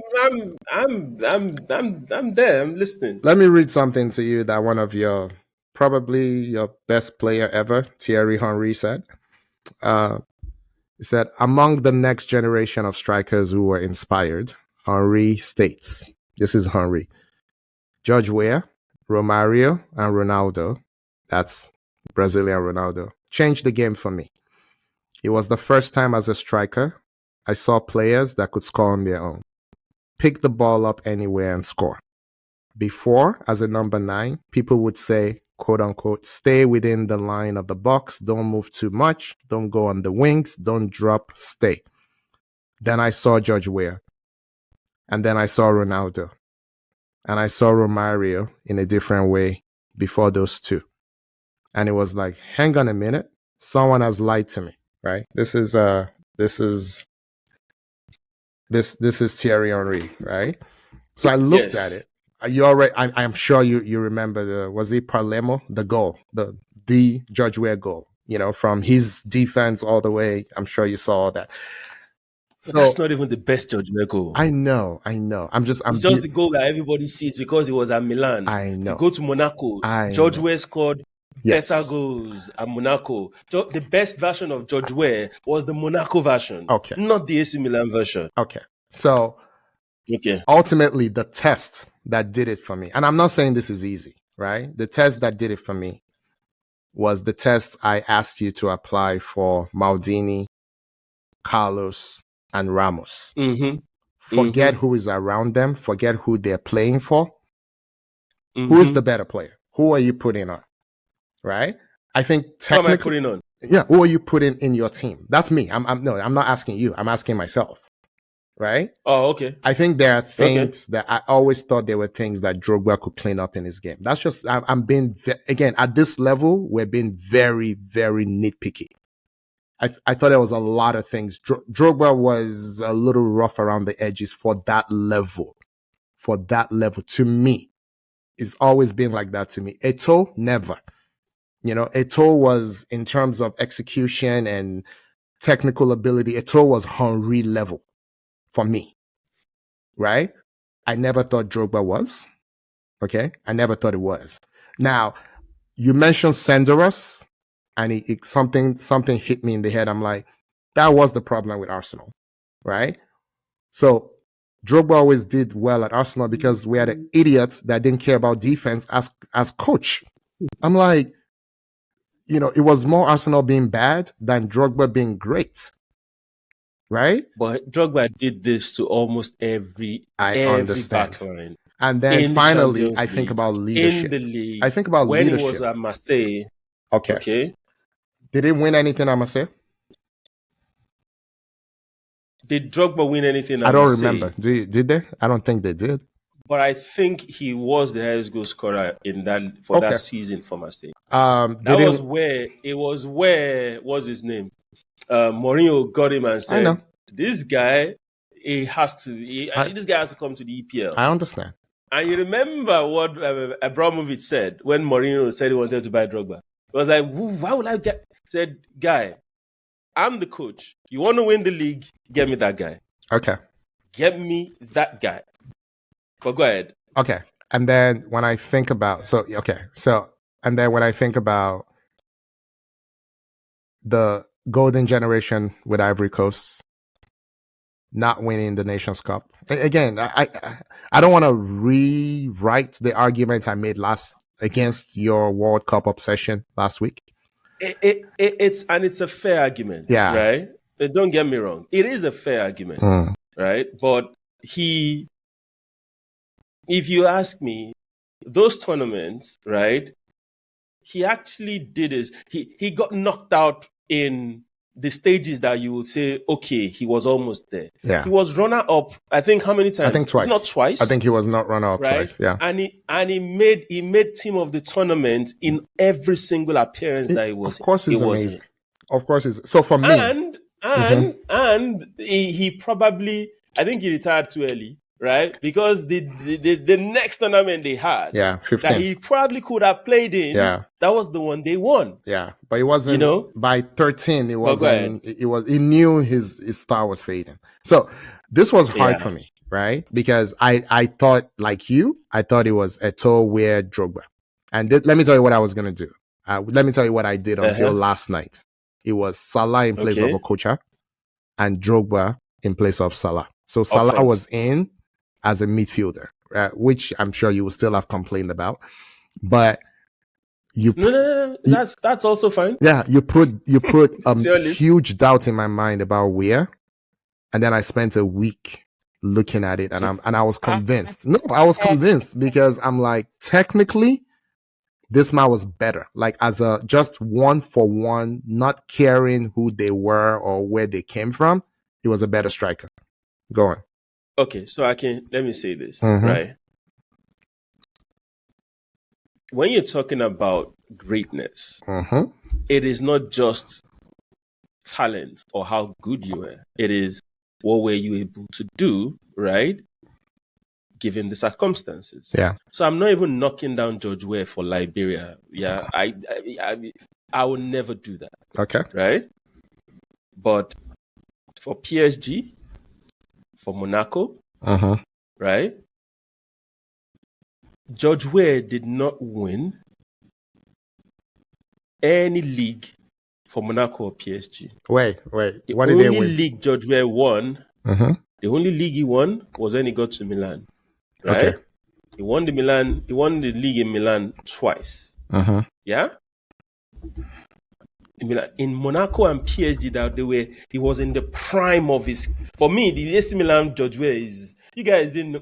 The Monaco George Weah, the one Thierry Henry saw, for me, was a beast. Right? Even in PSG, the year, and I'll talk about Ballon d'Or. Are you sure they didn't win? PSG didn't win the title with him? PSG won. Okay, PSG won. They won one in 94 with him. I thought so. Sorry. Okay. But, all right. So I kind of mixed that up. So what I wanted to say was I mixed my thoughts up a bit. Okay. What I wanted to say was the year that he won the African Footballer of the Year. Yeah, it was at Milan. That was the year he moved. That was the year. No. It was the year he moved to Milan. Yeah. So part of the things that they used was his PSG Champions League highest goal scorer bid. That season, PSG won the Carabao Cup version in the French league. That's what. So I look at George Weah's resume, knockout what Drogba did for Liberia. I mean for Cote d'Ivoire. Yeah. Knockout what George Weah did for Liberia, because it would be unfair for you to bring Liberia's resume to George Weah. I get that. I agree. In club football, right? Given the talent, given the, I mean, when you're in PSG, PSG is the main team in the French league. They right? weren't at the time. They were underachieving. But Okocha and Ronaldinho didn't win. They didn't win. Well, you were the top player there. You were the top player in there. Come on, man. Yinka, come on, man. I want to be sure about this before I say this. Yes. That 93 Ligue 1 that he won was only PSG's second ever. They won in 85, 93. They didn't win again until they started financially doping in 2012. So PSG is not a team that wins titles outside of financial doping, to be fair. They didn't win with Okocha, Arteta, Ronaldinho, Pochettino. Well, those guys were after.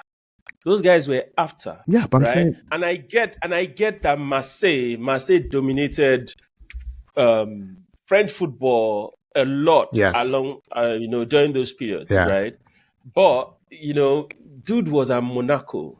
Yeah. And I keep telling you that the French league, until this doping started, you don't know who will win the French league when the league starts. Well, you don't. Leon won like 5 in a row or something.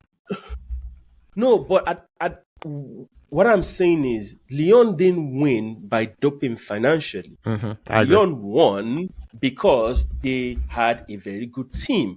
And all those teams that were competing with them, they also had fantastic teams. So you look at the French and be like, will Lyon win it again this year? It wasn't a sure banker, right? Like, or maybe a Bayern that they won almost 10 straight. Yeah. Or maybe, in Spain, that would be, it's either going to be Madrid or Barca. Do you understand my point? Right?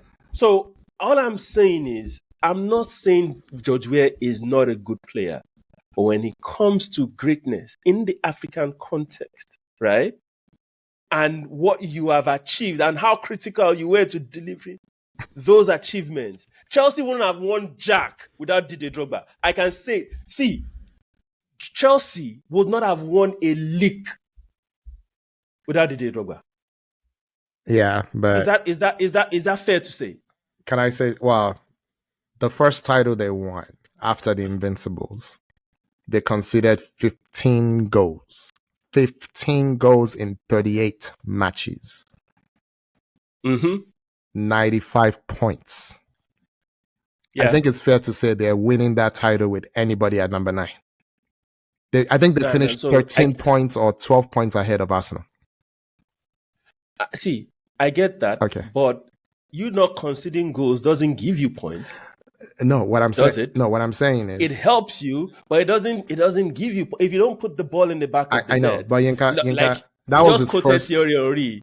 But Thierry Henry said sometimes in football you have to put the ball in the back of the net. But that was Drogba's first year. Let me check how many goals he scored that year, because I don't think it was a lot. Yeah, the statistician. Yeah, that doesn't. I don't think it was a lot. Yeah, but that doesn't change. Scored 10 league goals. Okay, so go down the list. Yeah, it's okay. Go down the list. 10, 12, league only. 10, 12, 20, 8, 5, 29, 11 and 5. He scored 100 league goals in 226 games. Talk about appearances also. So when you said 9 and the rest, so was that he wasn't injured? He scored 9 goals in 36 games. I'll tell you. His first year, he played 26 Premier League games. He scored 10 goals. So was filling the Premiership. Fair. That's Fair the point. Premiership. Okay. Go ahead. Next year, 29 games, 12 goals. Yes. Go ahead. Third year, 06-07, 36 games, 20 goals. Next year, only 19 games, 8 goals. 08-09, 24 games, 5 goals. I don't know what happened there. I don't remember. And then This might be the year you are remembering. 2010, 2009, 10. 32 games, 29 goals. And then, but the next year, 36 games, 11 goals. And then his last year in the Premiership, 24 games, 5 goals. So if we're talking Eto'o and Henry levels. But that's not what we're talking here, right? So I did not say that Didier Drogba is the greatest African footballer. I said it's Samuel Eto'o. You did say that. And I don't like Cameroon. Well, not I don't like Cameroon. You get when I say this, guys, get what I'm saying. I'm Nigerian. Cameroon showed us Pepe. They showed us Pepe. So for me, I shouldn't like Samuel Eto'o. But the guy he's the let me say he's the only African player, but he's the one that you can say if there's anybody worthy of consideration in World 11, GOAT, right? Yeah. He's probably the only one you mentioned. I agree. For me, he's the greatest that Africa has ever seen. It's not even. I don't even think it's contentious or is there'll be some people that will say Samuel Eto'o is ahead of every other person on this list. Mm-hmm. In all whatever, right? But going back to Didier Drogba and George Weah, right? So it's yin yang, tomatoes. I get it. If you put George Weah in there, but last week you made it seem as if it was ludicrous, right, for George Weah not to be on the list. And I'm looking at you like, dude, what are you talking about? What makes you think it's ludicrous for George Weah not to be on the list? So, like I said, credit where credit is due. You made me think, right? I told you right after the episode when we talked, like, oof, dude, you might be onto something. But then I'm like, we just haven't. Honestly, I didn't think it was gonna be Drogba though until last night. I didn't think it was gonna be Drogba. But I looked at it. I'm like, look, at the end of the day, I try to do what you said. You must have defenders. You must have midfielders. You must have attackers, right? So I'm like, for midfield, I just feel very strongly. Rabah Majer was never going to go anywhere. He's staying. Abedi was staying. Okocha was going to give way to Salah for me. And then I'm like, why? Again, there's like 3 AFCONs that was Okocha and a bunch of nincompoops for Nigeria. Like. So don't you think it's the Nigerian in you, right? That is putting JJ on this list. No, if you're not Cameroonian. Nigerian. Yeah. No. Hear me out now. I'm not talking about Rigobert's song. Okay. So if you're not Nigerian, right, and looking at how influential JJ was to Nigeria, right, do you think JJ will make your list? Yes. I think it's the Nigerian in you that's talking. Frankly. I think when people talk, when other Africans talk about African football in those days, they will mention Okocha. Okay, so 1 point again. I've said this 1,000,001 times, okay, right? When we're talking about skill only and who is good and who is not, right? That does not necessarily translate to, right, you necessarily being on this list. I agree. Do you understand what I'm trying to say? Right? If you ask me who's the most skillful African footballer you've ever seen, I'll probably say, if I will mention JJ in the top 3. It will be number 1. If it's not number 1. It's number 1. Do you get what I mean? Yeah. Exactly. But that does not translate to him being on this list. But and I'll ask you another question. Why is Rashidi Yekini not on your list? Because again, who do I take out? Who do I take out? So again, I look at it. I'm like, you remember Rashidi? Okay, so Drogba and Weah were not contemporaries, but Rashidi and Weah were contemporaries, sort of. Yeah. Right. And there was no Nigerian in real time that ever said Rashidi was better than Weah. I never heard it growing up. Did you? Some people would argue that with you because they didn't watch George Weah. All they saw of George Weah was what he did for Liberia and his Liberian profile. Yeah. Some people didn't know about European football. That's fair. A lot of people don't know. They don't even know Rashidi Yekini's European football exploits. Yeah, which was They amazing. don't know he's a record goal scorer for Setúbal and stuff like Yeah. that. People don't know this. All they know is what did Rashidi Yekini do for Nigeria, right? Yeah. But I hear you. George Weah is a better footballer, Yeah. better striker than Rashidi Yekini. And some people will kill me for saying this, but yeah, come on. But I agree with you. can I I do agree my with you on that. bench? Can I do my bench real quick? Yeah. Go ahead. Do your bench. Yeah. Do your bench. Okay. So I will follow the same thing you did and do goalkeepers as well. So I'm gonna have a goalkeeper, and my bench will actually be Antoine Bell. So two Cameroonian, So you have two Cameroonian goalkeepers. Interesting. But it is what it is. You didn't put Peter Rufai. Why didn't I? So I thought about it. It was so my list was Nkono, Bell, Rufai, El Hadari. Those were my four. Okay. Right. Okay. But I think Rufai lost 3.5 years to injury, and that matters at the highest level. He tried to make up for it by playing longer, but by then it wasn't his best. His best self was 84 to 86, and then by 87 he was injured. And he was never the same. Yeah. But from an eye test standpoint, that's probably the best goalkeeper Africa has That's ever seen. that's the best. I agree.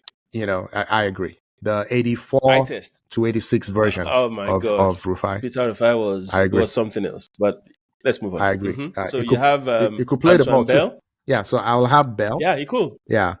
I'll have Lauren as a defender. Let me see which other defender I have. And that's the only other defender I have. Go vex. Sorry. No Radebe, no Nebet. No. They don't make it for me. It's not anything controversial. They just don't make it.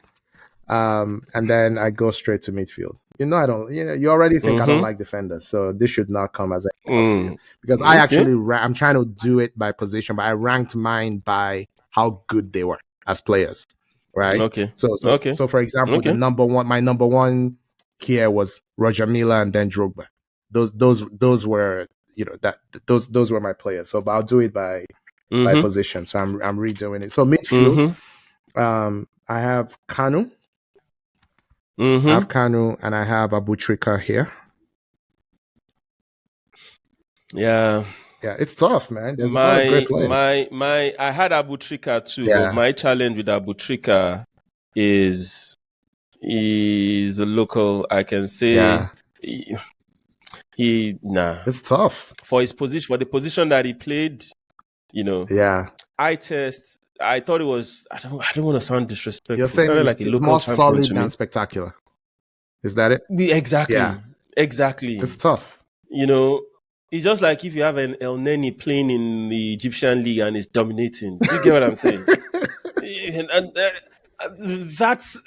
And I'm sorry. No, I get it. Yeah, but that's what it felt like to me. I get it.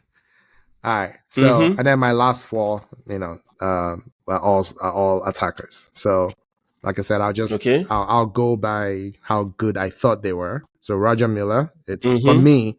I don't think I didn't struggle with Roger Milla not being in the starting 11. I didn't, me personally. I don't even have him on the bench. I have him on the bench. I think you have to, just based on the work he did in the early 80s, even the work he did in the late 70s, if we're being honest, right? And then going to France, Saint-Etienne, I believe, was where it was. The work he did there, this guy's laid the foundation, and he gave a good account of himself. And then he came back at 38 and 42 and was still doing things. And then Drogba for me. Okay. Mane. Okay. And then the last one, Salif Keita. So again, you have Salif instead of Salif. I have Salif Keita. Okay. Again, probably the first African superstar. He was the first African Player of the Year in 1970 when France football was still doing the awards. And I know you said last week, don't consider post-career and all that, but legend in Mali, like I said, Seydou Keita is his nephew. He has other sons and nephews who ended up playing. There's a bunch of them. The Sissoko that played at Liverpool was his other nephew. I'm like, this guy's DNA is something else. It's like there's a Keita Keita dynasty. And Keita then of everywhere. course he was in. I think it was Malian the FA president at some point. Anyway, unfortunately, he's passed now as well. But so that's that. So it's Bell, Antoine Bell, Cameroonian goalkeeper. Lauren, I love everything you said about him, and I agree. Kanu, Abutrika, Roger Milla, Didier Drogba, Sadio Mane, Salif Keita. Okay, that's fine. Nothing blasphemous. I don't think so. Right? There are some that are borderline. I kind of feel passionately about you putting Ware ahead of Drogba. I know you ahead do. Ahead of Drogba. That feels. I'm not. But it's not. I'm not a fan of. You're not a fan of. Go ahead. Go ahead. I'm not a fan of Rigobert Song. I know. He won't even be on my bench. Nah. Rigobert Song is the Taribo West of Cameroon. If Taribo played at the highest level for 17 years, sure, it could be, but he didn't. He didn't. I don't feel Song. But every other one, I'm good with honestly, it. I don't mind because I feel bad that 80s Cameroon is not represented aside from Nkono. So I think I agree with you. I think I would replace him with Koundé. I think I'll replace him with Koundé. I think Koundé is a better defender, frankly. I think you're right. I think that was a major oversight. But it was for me it was the longevity. And I like the way he defended. I'm not gonna lie. I like the way he defended. And the longevity, it's hard to do what he did. But Koundé was higher. The ceiling was higher for Koundé. The ceiling was higher for Koundé. Koundé was a better player. So let's assume this list, that Song is replaced on this list with Koundé. So I agree with you. Fair enough. So this was an interesting one. It was a tough one, but an interesting one. And it kind of, I know most of our listeners might not know some of the people that we've mentioned here, but just, especially people like Robert Maja, just open YouTube and just check him out, right? Or Abedi Pele, open YouTube and just check him out, right? Oh God, these were African football legends, right? So I think we've done a decent job. Yeah. One other guy that I thought of and I kind of dropped, and was because he was like a flash in the pan. Okay. But was he a very good flash in the pan? Was Benny McCarthy. So I thought, but again, striker. I can't put him ahead of Yakini, and Yakini didn't even make my bench. No, so this is, I'm just saying, right? Benny McCarthy popped up in whatever year South Africa won the Nations Cup. 96. He was 96, on fire. Yeah. Then he goes to Porto. Then Porto wins Champions League with Mourinho. Yeah. And I'm like, this young man, and he was a very good footballer. He was. Yeah. He came to Blackburn too, right? Striker, he went to Blackburn. Yeah, he came to Blackburn. It was just like he didn't stay fit for too long. And I mean, his peak lasted probably 1 or 2 or 3 seasons, but that peak was something else. Better footballer. Benny McCarthy or Samson Siasia. Footballer, not goal scorer. Okay. You know how I feel about Samson Siasia. Okay. So for me, it will have to be Samson Siasia. I think he's one of the most intelligent players that I ever saw play from Africa. He was born to play European football. If you get what I mean. Yeah. He's not the... No, Samson Siasia is a fantastic player. It's another one you knew watching him that he was going to be a coach. You just knew it. Exactly. You just knew. The guy was just intelligent. You know? Exactly. I say this, whoever is a fan of Amokachi, I'm sorry in advance. He's as intelligent as... He played as intelligent as Amokachi did not play with intelligence, if that makes sense. And that was why he got the nod for a long time ahead of Daniel Amokachi in the national team. Yeah. Because any sensible coach will look at the two of them and be like, nah, This guy. Even when Amokachi then, was so good and he needed to be in the team, Yeah. what happened? They CSCR was pulled back put him into like a fake number 10, like a midfield role. false 10. Exactly. Yeah. You just had to have CSCR in your team. Yeah. His ball sense is not in this world. Yeah. These are the kind of people that will kill you without touching the ball. That was, Intelligent. he could dribble you without touching the ball. He was just too intelligent. Yeah. Just too intelligent. And I love this. I think we need to talk. Maybe we need to do an episode that talks about some of our Nigerian greats and just not necessarily rank them. No. We need to just talk about them. We need to do a Nigeria 11. We need to go all the way. Next episode. We need to do Nigerian 11. So next Sunday will be Nigeria go to 11. Nigeria go to 11. Yes, that's fine. I'll do that. Yeah, so that's next week. That's gonna be tough. I'm already thinking of some people. And I'm like, hey, it will be easier than the Africa one is the toughest. No, it'll be easier than It'll be easier. It'll be easier than the African one. Tougher than the world. Because every but easier than tougher Africa. than the world, but easier than the African one. Yeah. Anyway. So guys, let's quickly talk about some things before we wrap up. Sure. I had an unpopular opinion, but I think I'll push that till next week. Okay. It has to do with Ballon d'Or, so watch out for that. But a couple of things. Leicester City, they were charged for breaching the P&S rules when they were in the EPL. What are your thoughts on that? So I was really looking forward to them coming back to the EPL. Now I don't know if that's going to happen. No, it's going to happen. They can't. A lot of people are saying, I think the current ruling is you can't be fined in the EPL, right? So the question is, will the point deduction now be withheld until you come to the Premiership, or what's going to happen? How are you going to be punished? I thought they were going to be punished. I thought they were going to be punished where they are right now. You're saying I don't think so. Because it's an EPL rule, not a FA rule. Is that what it is? Yeah. It was agreed by the EPL teams. I see. So I guess they'll why would I punish you? Makes sense. So what if they don't? So these are the questions, and these were the things I wanted us to just volley thoughts around. So what if they never get promoted? Then it's okay. Or if they do get promoted, they'll start the season with is it 4 points -4? No, they've not even determined how many points will be deducted yet. Yeah, and then the other one, Forest, right? Was it Forest? Yeah. Forest. Yeah, Forest is 4 points. That's been deducted already. Yeah. So which then brings me to the City, the elephant in the room is, so the 115 charges for City, you can't tie it in what do you guys call arbitration? It? You lawyers call it. Arbitration. Yeah. For forever. It can't be tied in arbitration forever. Apparently you can. It needs to come out one day. Apparently you can. Because because they can afford it or what? Yeah, they can That's afford ridiculous. One, I think they had better lawyers from the beginning. So they found a way to just, skate very close to that line and not tip over the line.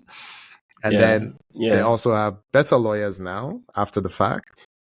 Right? Yeah. And I think I keep saying the FA. I think the EPL is just scared of them, to be honest. Yeah, I think so too. I think so too. Yeah. Then Chelsea, we predicted this a couple of weeks ago, and news broke in England that Chelsea, based on their financial records, that they are more than likely to be charged for breaching P&L's rules. Apparently, the Mason Mount sale that we all thought was going to come in this year was already booked in the loss for last year. Oh my gosh. So they're in a worse situation. And I heard Tom Bowley was in Saudi Arabia. They just need to be on the lookout for the deals that will come out of Saudi Arabia. Yeah. All of a sudden, Saudi can buy Thiago Silva. What's his name? Silva, the Brazilian defender. You might see them paying 80 million pounds for him. Yeah, it's crazy. 80 million pounds. What are you saying? Yeah. Anyway. I still think the problem with Todd Bowley is, again, you're bringing a baseball mentality into football. and you don't have the Yeah. humility because you're multi-billionaire. You don't have the humility Yeah. to say, I don't know anything about this. I Help don't know me. what I'm doing. You Help me know, out. Yeah. and then you compare him to Abramovich. Abramovich never spoke.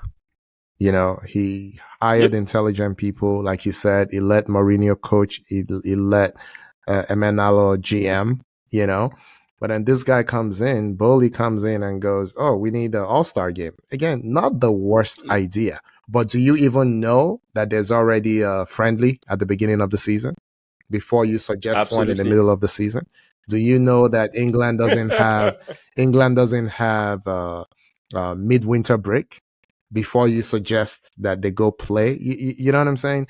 And then I guess the last Yeah. thing would be there's something about the very different from American sports fans about the European sports Mm-hmm. fan where they believe you have to earn something and it shouldn't be given to you. Like nobody cries when you get Yeah. relegated in European sports. They're like, who cares? You know, and nobody Who wants to cares? see the best player from a relegated team. They do not care.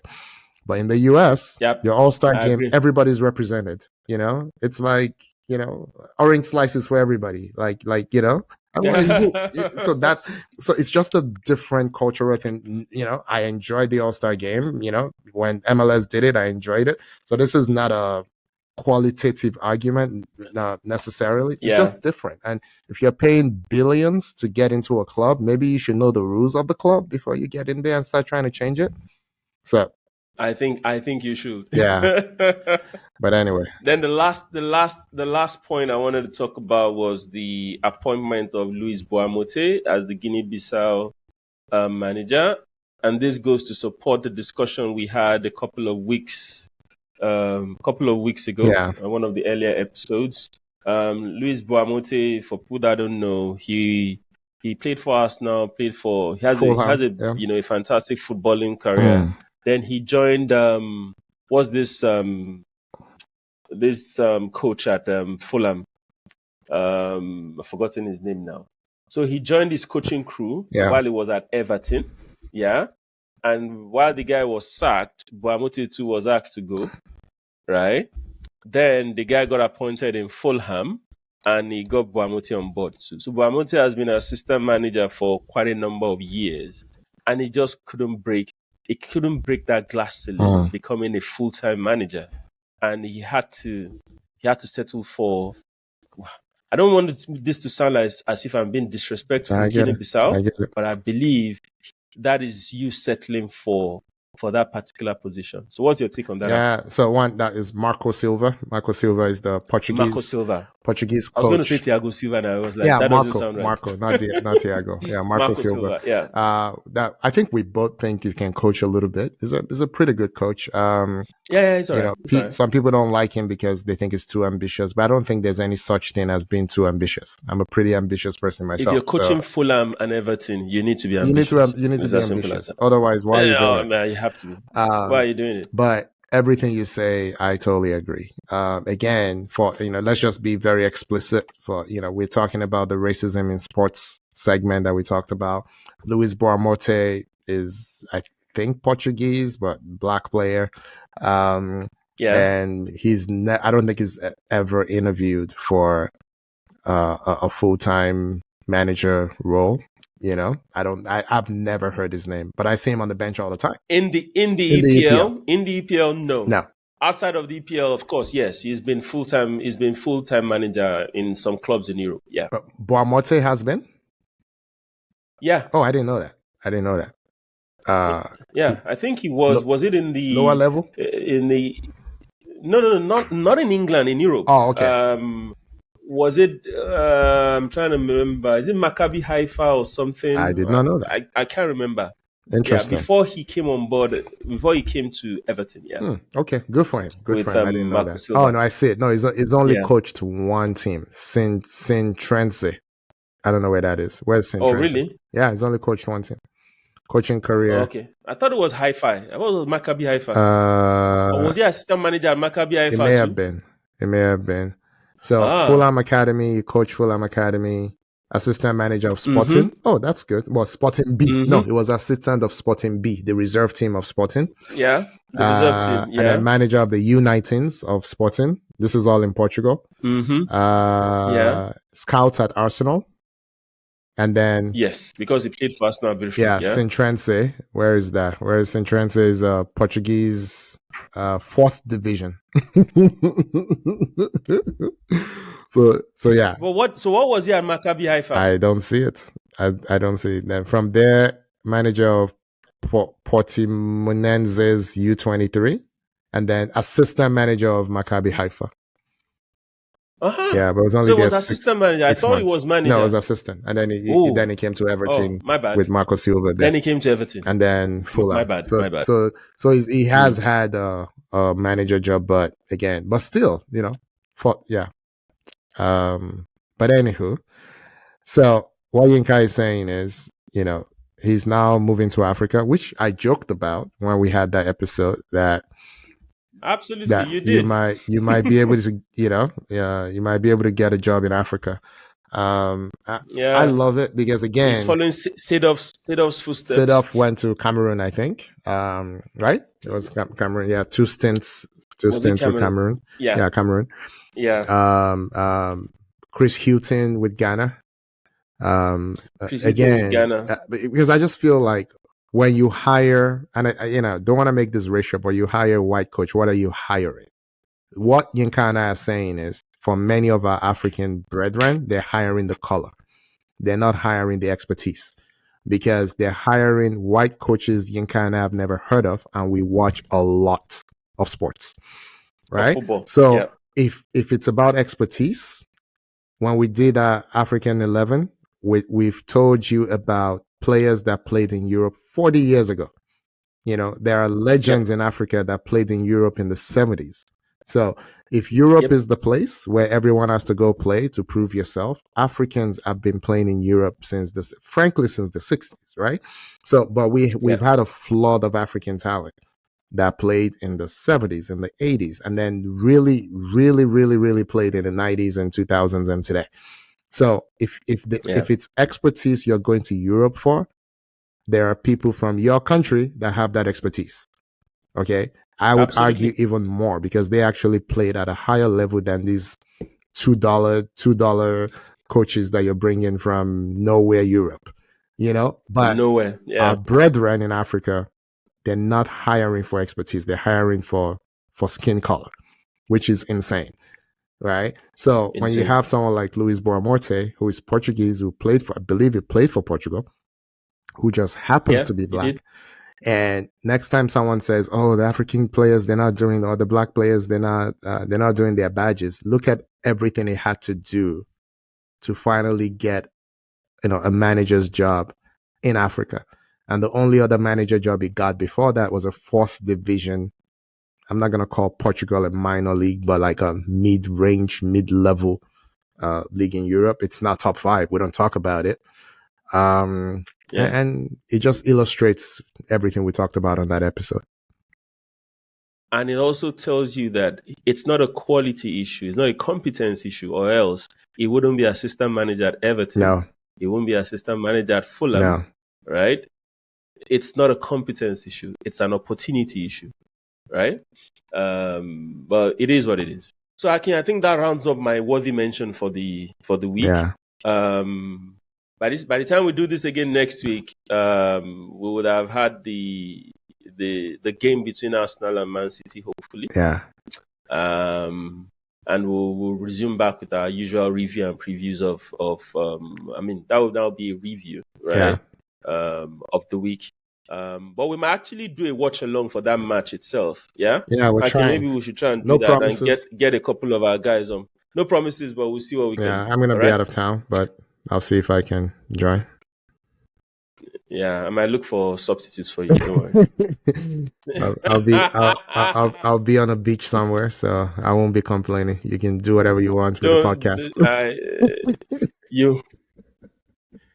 I know the people that deserve this trip that you're going on.